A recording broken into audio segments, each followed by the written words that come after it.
حلوة قوي عليك البدلة يا بابا. يعني حلوه كده؟ اه. بابا. ايوه. انت عايزاني في ايه بقى؟ ما هو ده بقى الموضوع اللي انا عايزاك فيه. بص يا سيدي، انا في عريس متقدم لي. مبروك. الله يبارك فيك. وبصراحة كده هو عارف ان ابويا عايش، وانا ابويا وامي متوفيين في حادثة. الله يرحمه. الله يرحمه. المفروض ان هو جاي النهارده عشان يقابل ابويا. انا مش قايله له ان هو متوفي. هيقابل ابوك ازاي وابوك ميت؟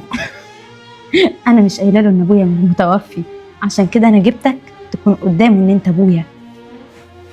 افهم بقى يا عم، افهم بقى. انت دلوقتي ابوها، طالعين رحلة، هتستكشفوا وهتجيبوا عرايس من بره. بص، افهمني بالراحه كده. انا ابويا ساب لي شركه وساب لي الفيلا دي، وانا مش عارفه البني ادم ده بيحبني وعايزني ليا انا، ولا هو عايز ياخد مني الشركه والفلوس. يعني من الاخر كده طمعان فيا. فانا فكرت ان انا اعمل له اختبار صغير واعرفه ان انت ابويا،